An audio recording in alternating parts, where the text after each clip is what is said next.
안녕하세요. 열촌 김성열입니다. 오늘은 일본 또는 일본인에 대해서 한번 명리학을 활용해서 여러분들에게 재밌는 그런 어떤 지식을 좀 말씀을 드려보려고 합니다. 물론 이 명리학을 어떤 집단, 특히 어떤 국가라고 하는 이런 어떤 규모 또는 어떤 그 민족에 대해서 적용하는 것은 상당히 도식화될 우려가 있어서 좀 너무 무리한 그런 어떤 이야기가 될 수 있을지도 모르겠지만은, 그러나 개연성 있게 정밀하게 이것을 잘 적용하면은 또 상당히 유용한 그런 지식을 얻을 수 있으리라고 봅니다. 일본이라고 하는 그 나라에 대해서 우리 한국인들이 가지는 감정은 이 말로 아주 잘 요약이 되죠. 일본은 가깝고도 먼 나라다. 정말 일본은 지리적으로는 바로 우리 지척이 있지만은 우리하고는 이 감정적으로는 아주 별로 사이가 좋지가 않죠. 왜냐면은 우리를 오랜 역사를 통해서 우리를 괴롭혀 왔고 심지어 식민 통치까지 했고 말이죠. 이래서 우리가 굉장히 부정적인 감정을 갖고 있는데, 요즘 와서도 이 사람들은 강제징용공 같은 이런 문제에 있어서 또 위안부 할머니 뭐 이런 문제, 이 사람들이 속 시원한 그런 어떤 사과 배상을 하지 않고 있기 때문에 이 사람들하고 진정한 어떤 설린이 잘 이루어지지 않고 있잖아요.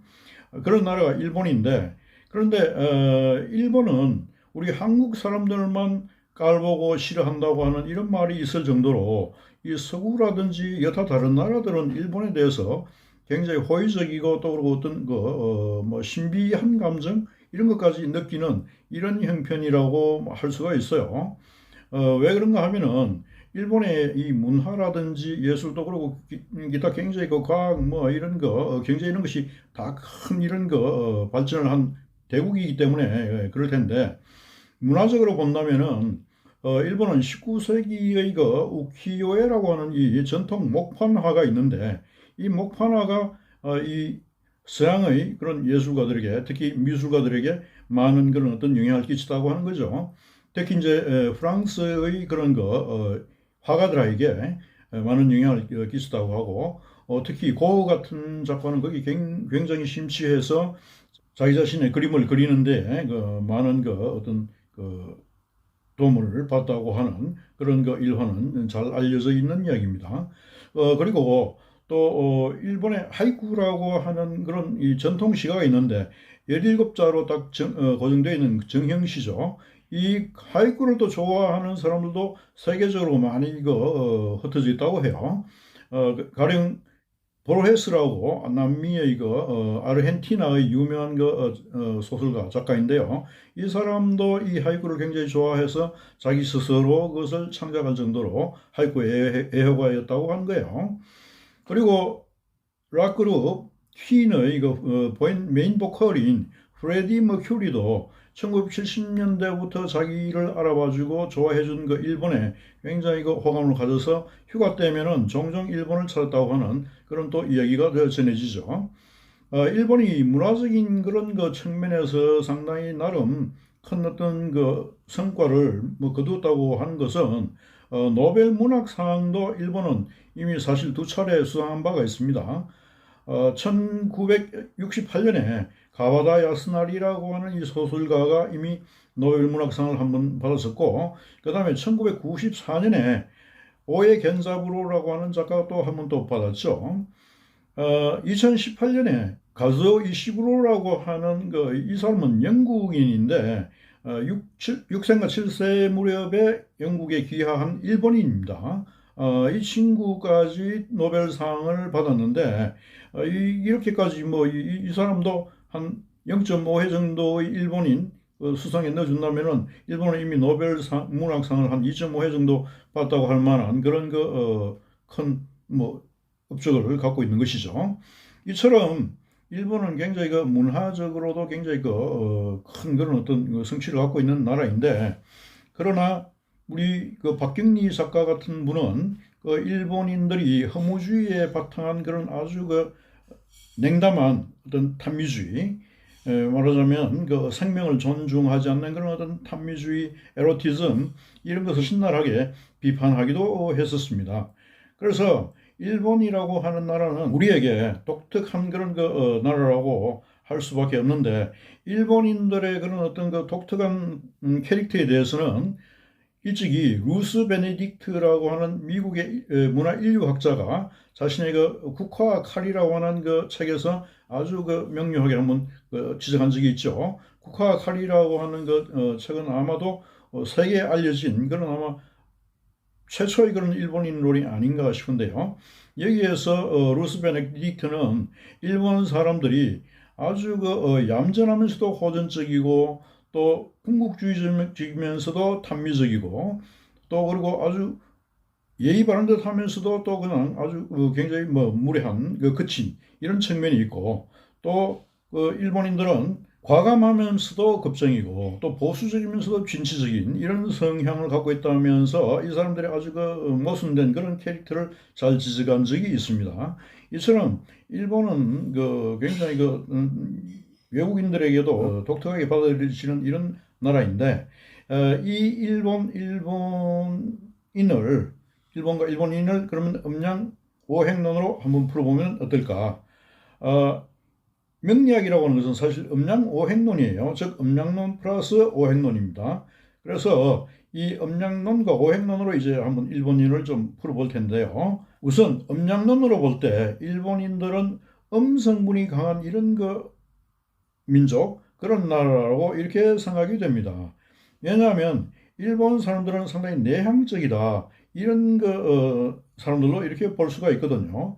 내향적이라고 하는 말은 우리가 보통 좀 말수가 적고 좀 얌전한 이런 사람들을 표현할 때 우리가 내향적이라고 그러죠. 그런데 사실 이 내향적이라고 하는 이 말은 분석심리학자인 칼 융에 의하면은 내향적이라고 하는 사람들은 자기 내면의 판단을 근거해서 어떤 일을 결정하고 진행하는 이런 사람들을 내향적이라고 이렇게 본다고 하는 겁니다. 이 내향적인 사람들은 물론 그래서 좀 자기 속마음을 잘 드러내지 않죠. 그래서 흔히 일본 사람들은 혼내와 다떼마에가 있다고 그러잖아요. 혼내는 자기 속으로 가지고 있는 그런 어떤 생각이고 다떼마에라고 하는 것은 다른 사람들에게 이 겉으로 드러내놓는 자기들의 어떤 표현이라고 하는데, 그러니까 속마음은 딱 이렇게 웅크리고 자기 나름대로 딱 이렇게 가지고 있으면서 쉽게 드러내지 않는 이런 성향이 일본인들이라고 하는 거 아닙니까? 또 그리고 일본인들은 굉장히 또 좀 화려하고 이런 성향이 좀 덜한 것 같아요. 이 사람들을 보면은 건물이라든지 옷이라든지 이런 색상들도 보면은 되게 좀 수수하고 은은한 편이죠. 그래서 잘 드러나지 않는 이런 편이에요. 이런 측면으로 볼 때도 이 사람들은 음성물이 좀 강한 그런 나라다. 이렇게 저는 좀 생각을 하는 것이고요. 반면에 우리 한국인들의 경우에는 좀 외향적이다라고 할 만해요. 아까 말한 칼 융의 그런 어떤 분류에 따르면 외향적이라고 하는 사람들은 어떤 외부의 자기 자신의 어떤 판단을 맡기고 어떤 외부의 기준을 근거로 자기가 결정하고 이렇게 자신의 어떤 행동을 하는 이런 사람이라고 이렇게 규정을 했는데, 좀 우리 한국 사람들은 좀 그런 성향이 있지 않나 이렇게 생각을 합니다. 또 그리고 외향적이라는 것은 사실 또 아주 환하고 자기 속마음 잘 드러내고 이런 성향을 또 외향적이라고 하니까 우리 한국 사람들은 우리 분명히 그런 성격이 있고 옷도 우리 한국 사람들은 굉장히 밝고 화려하잖아요. 이런 점에서 일본과 한국 사람은 좀 음양의 그런 어떤 성분이 좀 달리 구성되어 있는 것이다. 이렇게 좀 볼 수가 있습니다. 그 다음에 이제 오행론적으로 한번 살펴보기로 한다면, 오행이라고 하는 것은 이 목, 화, 토, 금, 수 이 5가지를 말합니다. 이 목, 화, 토, 금, 수에 따르는 여러 가지 각각의 이런 성분이 있는 것인데, 여기에 대한 어떤 자세한 설명은 또 언제 한번 이후 시간에 여러분들에게 한번 좀 말씀을 드리겠습니다만은, 이 오행론으로 살펴볼 때 일본 사람들은 우선 수성분이 강하지 않은가 이렇게 볼 수가 있어요. 수성분이라고 하는 것은 이 물이, 우리가 보면은 물이라고 하는 것은 이 흐르고 또 그러고 계속 움직이는 이런 성격이 있잖아요. 그래서 이 이 수성분이 강하다고 하면은 그런 끊임없이 흐르는 그런 어떤 물의 성분에 따라서 융통성이 상당히 좋고, 또 그리고 그에 따라서 이 두뇌도 상당히 영특하고, 반면에 물은 몇 길 물 속은 우리가 알 수 없다는 이런 말이 있다시피 그 속을 잘 드러내지 않는 이런 성향이 이 수성분이라고 할 수가 있습니다. 아까 말한 성향이 강하다고 했는데 뭐 그런 측면에서 일본 사람들은 이 수성분이 강하다. 이것과 역시 또 통하는 그런 측면이 있는 것이죠. 그리고 일본은 또 이 사방이 물로 둘러싸였잖아요. 섬나라로 와서 이 사람들은 사방이 물뿐이 또 이런 나라니까 일본은 또 수성분이 강한 나라다. 이렇게 또 볼 수가 있는 것이죠. 그 다음에 일본이 또 강한 그런 어떤 성분은 무엇인가? 그 다음에 강한 성분으로는 금 성분이 강하다. 이렇게 말씀드릴 수 있을 것 같아요. 금이라고 하면은 뭐 쇠, 철 또는 뭐 금속 이런 것이 이 금 성분에 해당하는 건데요. 이 금이라고 하는 것은 그래서 보통 아주 뾰족하고 뭐 이거 좀 위험하기도 하고 뭐 이런 어떤 성분이라고 할 수가 있는 것이죠. 일본인들이 금성분이 강하다고 하는 것은 우선 이 사람들이 이 사무라이 문화를 강하게 지닌 이런 어떤 측면에서 일본이 금성분이 강하다 이렇게 볼 수가 있습니다. 사무라이들은 이 칼을 숭상하는 그런 어떤 계층들 아닙니까? 그리고 일본은 이 사무라이 문화가 아주 그 나라의 중요한 그런 어떤 전통, 나라를 바치는 그런 하나의 세력이 되기도 했던 것이 이 사무라이 문화죠. 그래서 이 사람들은 칼을 갖다가 굉장히 잘 휘두르고 또 그걸 중시했는데 이런 점을 눈여겨본 이 타계하신 김용훈 교수, 이분은 수학자이면서 일본 전문가기도 하고 그러셨는데 이분이 한 이야기는 일본은 칼의 문화다. 이렇게 칼의 문화를 가진 나라다. 뭐 이런 규정을 하기도 했었죠.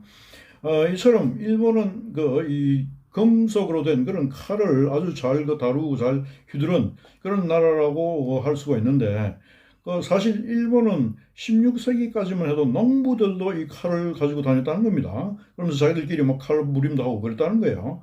그런데 이제 그때 16세기에 풍신수길 도요토미 히데요시가 나타나서 이른바 칼 사냥, 스워드 헌트라고 하는데요. 이 칼 사냥을 해서 칼을 다 거두어 버렸다는 겁니다. 왜냐하면 자꾸 그걸로 해서 칼부림 나기도 하고 또 이 지배 세력에게 위험 요소가 되기도 하니까 그래서 농부들은 그 이후로 뭐 칼을 못 지니게 됐다고 합니다만은 이처럼 하여튼 칼에 굉장히 능했던 그런 어떤 문화가 바로 일본에게 있다는 거죠. 그래서 일단 금의 나라다 이렇게 말할 수가 있고 또 일본은 사실은 굴이라든지 이 철이라든지 이런 것이 굉장히 많이 생산된 나라였어요. 일본이 화산 문화로 화산이 많이 분출해 가지고 그것 때문에 많이 사람들이 죽고 뭐 그러기도 하지만은 그 반면에 그게 풍부하게 매장되었던 굴이라든지 은이라든지 이런 것들이 사실은 나중에 일본 어떤 산업화에 중요한 미천이 되었을 정도로 그런 이 금속 어떤 광물이 굉장히 풍부했던 나라가 또 일본입니다. 그런 점에서 또 일본은 이 금의 나라라고 할 수도 있고 또 일본은 이 기계라든지 공업 뭐 이런 분야에서도 굉장히 발달하고 또 많은 어떤 업적을 갖고 있는 그런 나라죠. 이 노벨상 수상에 있어서도 일본이 약 27개인가를 이미 받은 바 있는데 그 중에서 이 사람들이 이과라든지 뭐 의학이라든지 이런 쪽에서 받은 이 노벨상 숫자는 미국에 의해서 두 번째라고 할 정도로 굉장히 이과, 의학, 물리학 뭐 이런 쪽에서 이 사람들이 많은 그런 어떤 성취를 이뤘다고 하는 것입니다. 그만큼 이 사람들이 어떤 그런 어떤 기계, 과학 이런 데 능했다고 하는 거죠. 그런 어떤 과학과 기계에 능했던 이 사람들의 어떤 자신감, 그 사람들의 어떤 수준이 2차 세계대전 중에 미국의 진주만을 기습 공격해서 한판 붙었던 그런 어떤 바탕이라고 이렇게 말할 수 있는 것이죠. 이처럼 일본은 이제 정리하면은 금과 수가 굉장히 강한 나라다. 오행 중에서도 특히 이렇게 볼 수가 있는데 이것을 개인의 어떤 사주로 이렇게 한번 좀 우리가 유추를 해볼 때 일본은 일간이 아마 일간에 이 수가 해당하는 이런 나라가 아닌가 이렇게 생각할 수가 있습니다. 일간이라고 하는 것은 무엇이냐 하면은 우리가 흔히 사주팔자라고 하죠. 그 사주팔자라고 하는 것은 연월일시 즉 연주, 월주, 일주, 시주 이렇게 네 가지 기둥에 각각 이것이 간지가 있습니다. 즉 연간, 연지, 월간, 월지, 일간, 일지 뭐 이렇게 해서 간지가 있어서 8자가 만들어지거든요. 그래서 네 가지 기둥 8자라고 해서 사주팔자라고 하는데 그 중에 태어난 날의 이 간지에 해당되는 것, 즉 일간에 해당하는 것을 이것을 아신으로 이렇게 이야기를 합니다. 아신이라고 하는 것은 나를 상징한다 이 말이죠. 그러니까 나의 중요한 가장 대표적인 성분이 일간이라고 하는 것이고 이것을 아신이라고 하는데 이곳에 일본 사람들은 수라고 하는 것이 박혀 있는 그런 어떤 개인의 좀 비견해 올 수 있다고 하는 거예요. 그러니까 일본 사람들은 아주 뭐 말하자면 두뇌도 좋아서 뭐 여러 가지 노벨상 그런 수상도 했지만은 경제 대국이고 과학 대국이고 뭐 이런 나라가 된 거 아니겠습니까? 그리고 이 일간을 돕는 그런 성분이 바로 이 금이거든요. 이 금생수라고 해서 금은 수를 돕는다고 합니다. 일본 사람들이 아주 이 칼을 잘 다루고 쇠를 잘 다루고 이과에 능한 이런 어떤 금 성분이 일본 사람들의 어떤 수성분을 말하자면 강하게 해줬다는 거 하는 것입니다. 이렇게 되면은 이게 잘 이렇게 잘 어울리고 이것이 충분하면은 이러한 어떤 사주를 신강사주라고 이렇게 말합니다. 신강하다고 하는 이런 사람들은 이게 몸 신자에다가 강할 강자거든요. 몸이 강하다고 하는 것인데 이건 진짜 뭐 이 신강한 사람은 대체로 이 몸이 건강해요. 몸이 건강한 이런 특징이 있는데 몸이 건강하면 또 뭐 일도 좀 많이 하게 되죠. 그런 어떤 경향이 있는데 일본 사람들은 일단 몸이 건강하다.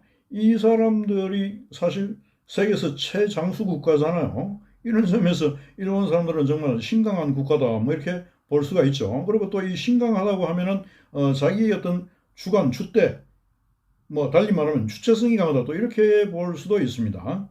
그러면은 이제 아까 말한 것처럼 뭐 자기 내면에서 어떤 기준을 찾아서 결정하는 이런 어떤 주관, 주체가 있는 이런 어떤 캐릭터가 될 수도 있고, 그런데 이게 또 반면에 이게 또 부정적으로 발현되면 너무 자기중심적이어서 다른 사람은 사정을 잘 돌보지 않는 이런 이기적인 그런 또 어떤 이 사람, 그런 인간이 될 수도 있다고 하는 것인데, 일본은 아마 이런 신강한 그런 어떤 사주를 가진 그런 사람에 비유되면서 너무 자기중심적인 그런 어떤 캐릭터이다 보니까 주변의 나라들, 특히 우리나라 같은 경우에는 굉장히 아주 괴롭히고 아주 해를 많이 끼친 이런 인간 그런 인물에 비견될 수 있지 않은가 싶습니다. 그래서 우리하고는 아주 좀 좋지 않은 그런 관계가 계속 맺어졌는가 싶은데요.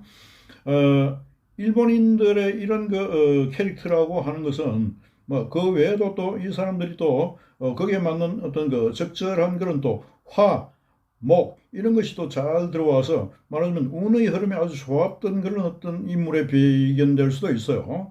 그래서 이것이 오늘날 일본을 큰 어떤 경제 대국으로 강대국으로 만든 그런 원인이 되지 않았나 이렇게 보는데 이런 점에 대해서는 다음 시간에 우리 한국인을 또 음양오행론을 한번 풀어볼 텐데 그때 제가 한번 다시 일본인들에 대해서 이야기를 하면서 우리는 그러면 일본인을 어떻게 대하고 어떻게 극일해야 될 것인가 이 점에 대해서 말씀드리도록 하겠습니다. 네, 그럼 다음 시간에 다시 만나도록 하겠습니다. 감사합니다.